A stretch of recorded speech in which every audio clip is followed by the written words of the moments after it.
Blake slammed her hand on the table. Stop insulting my intelligence. This wasn't protocol. It was profiling, plain and simple. Paul opened his mouth to protest, but closed it when Blake shot him a glare. Effective immediately, you are suspended pending a full investigation. You're lucky that's all for now. If Chief Harris decides to press further, there could be much worse coming your way. Back in the VIP lounge, Leonard finished his water and stood. Thank you again, Mr. Trump, but I think it's time I address this officer directly. Trump smiled. That's the kind of leadership we need. Let me know if you need backup. Leonard chuckled. I think I can handle this one. Leonard sat it back and waited, fear now no longer addressing his mind. The two men shook hands, and Leonard made his way to the airport precinct office. Word of the incident had spread throughout the terminal, and employees and travelers alike turned their heads as Leonard walked by. When Leonard entered the precinct office, Captain Blake was waiting for him. She greeted him with a respectful nod. Chief Harris, I apologize for what happened earlier. Officer Mills is being dealt with. Leonard nodded. Thank you, Captain. I'd like to speak to Officer Mills personally. Blake hesitated but gestured to a nearby door. Leonard stepped inside to find Paul sitting stiffly, his face a mixture of defiance and fear.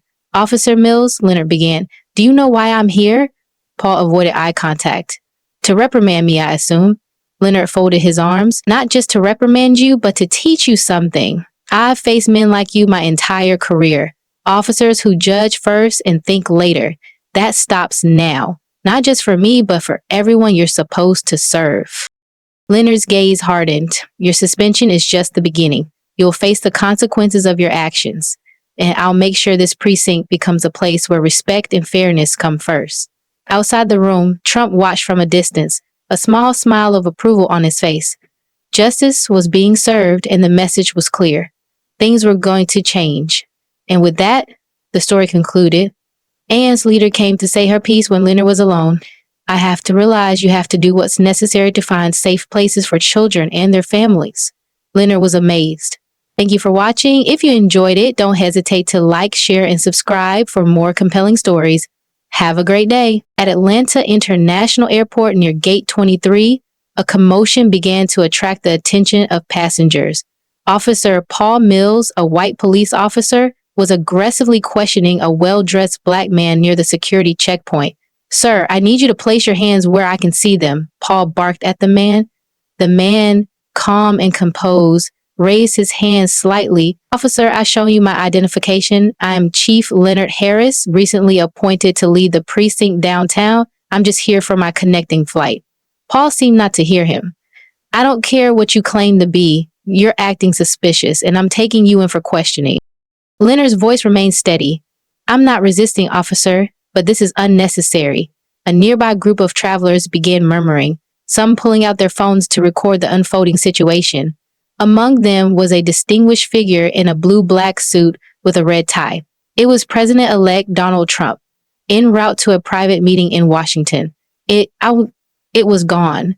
I heard a low growl behind me and looked down to the floor to see what drove the murder. It was President-elect Donald Trump. Trump leaned toward one of his aides, whispering, who is that officer harassing? The aide hesitated before replying, I'm not sure, sir, but it seems he's a high-ranking official. Trump stepped forward, his presence commanding attention. His deep voice parted the crowd. What's going on here? He asked, addressing the situation with calm authority. Officer Paul, now visibly confused and irritated, responded, this man claims to be a chief, but he's acting suspicious. I'm just following protocol. Trump turned to Leonard. Did you tell him you're Chief Leonard Harris? He asked, his tone firm. I did, Leonard replied. Trump shot a piercing glance at Officer Paul. It sounds like this is more about profiling than protocol. The crowd murmured louder. Officer Paul's grip on Leonard's arm tightened, but Trump's voice rang out. Release him. Paul hesitated but complied, letting go of Leonard. Leonard adjusted his jacket, his expression calm but resolute. Thank you, Mr. Trump, he said. Trump, still glaring at Paul, added, this man is not only innocent, but your superior. Do you understand what you've done?